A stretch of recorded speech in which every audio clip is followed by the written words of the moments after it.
ৰুবুল ৰহমান আমাৰ সৈতে উপস্থিত আছে। ৰুবুল ৰহমান, মই পুনে পুনে আপোনাৰ কাষলৈ আহিছোঁ। এতিয়া দেখিবলৈ পোৱা গৈছে বিভিন্ন অত্যাৱশ্যকীয় সামগ্ৰীৰ মূল্য বৃদ্ধিৰ সমানে সমানে বৃদ্ধি পাইছে বাছৰ ভাড়া। বিশেষকৈ গুৱাহাটীৰ পৰা উজনিমুৱা যিসমূহ বাছ, সেই বাছসমূহত অনিয়ন্ত্ৰিতভাৱে বৃদ্ধি কৰা হৈছে ভাড়া। ইয়াক লৈ যাত্ৰীসকলে কি ধৰণৰ মন্তব্য আগবঢ়াব? ৰুবুল ৰহমান। হয় ভাস্কৰ, আপুনি ঠিকেই উল্লেখ কৰিছে যে বাছৰ অনিয়ন্ত্ৰিত ভাড়া বৃদ্ধি হৈছে। অৱশ্যে এই ভাড়া বৃদ্ধি অৰ্থাৎ কোনো বাছেহে এতিয়া এই প্ৰযোজ্য হৈছে, কিন্তু এতিয়াও তাক কাৰ্যকৰী কৰিবলৈ বাকী আছে। অৰ্থাৎ পৰিবহণ ব্যৱস্থাৰ লগত আলোচনা কৰা হ'ব। অৰ্থাৎ যি বাছৰ ভাড়া সেই সামাজিক মাধ্যমতে প্ৰচাৰ কৰা হৈছিল, আৰু এতিয়ালৈ চিটি বাছেই হওক বা দূৰণিবতীয়া যাত্ৰীবাহী বাছেই হওক, অৰ্থাৎ 15% বাছ ভাড়া বৃদ্ধি কৰাৰ কথা এই বাছ মালিক সন্থাই ঘোষণা কৰিছে। অৰ্থাৎ যদি 1000 টকা আছিল ইয়াৰ পৰা তিনিচুকীয়ালৈ 1000 টকা যদি হয় AC বাছত, এতিয়া 150 টকা আৰু ব্যয় বৃদ্ধি কৰিব লাগিব, অৰ্থাৎ 1150 টকা হ'ব।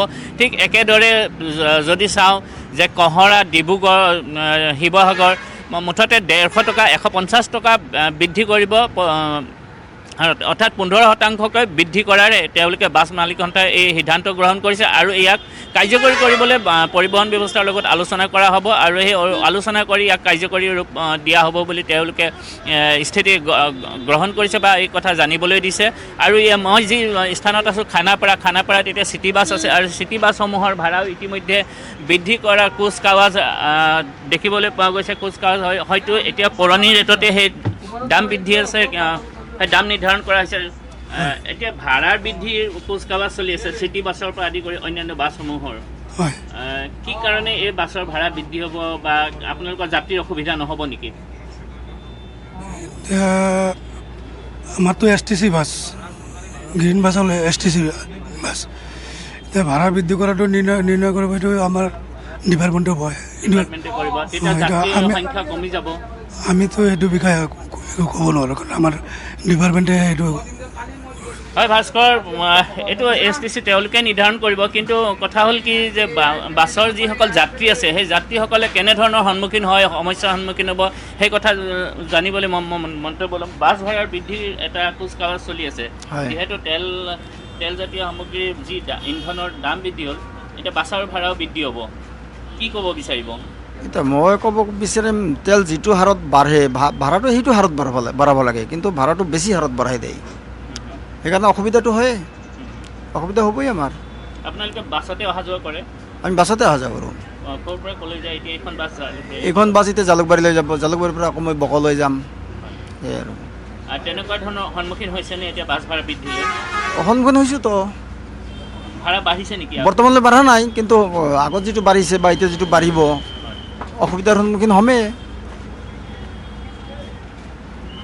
হয়, বাছ ভাড়া বৃদ্ধি হ'ব।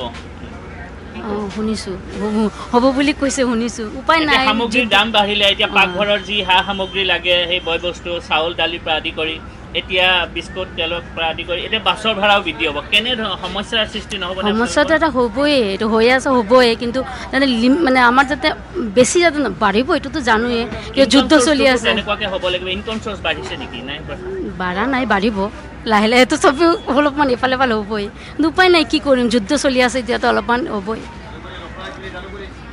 হয় ভাস্কৰ, ইতিমধ্যে মধ্যপ্ৰাচ্যৰ যি যুদ্ধ, সেই যুদ্ধৰ দোহাই দি যি তেলৰ সংকটে দেখা দিছে, সেই তেলৰ সংকটৰ প্ৰতি লক্ষ্য ৰাখি ইতিমধ্যে সেই বাছ ভাড়া বা বাছৰ ভাড়া বৃদ্ধি কৰিব। অৰ্থাৎ তেলৰ দাম বৃদ্ধি পালে, অৰ্থাৎ যি আমদানিকৃত তেল, সেই তেল বৃদ্ধি পাইছে যিহেতু, কিন্তু শেহতীয়াভাৱে এতিয়া হৰমুজ প্ৰণালীৰ থ্ৰুৱেদি, যি হৰমুজ প্ৰণালীৰ জৰিয়তে এতিয়া 13খনকৈ ইতিমধ্যে জাহাজ আহিছে, আৰু আন্তঃৰাষ্ট্ৰীয় বজাৰত তেলৰ দাম হ্ৰাস পাইছে।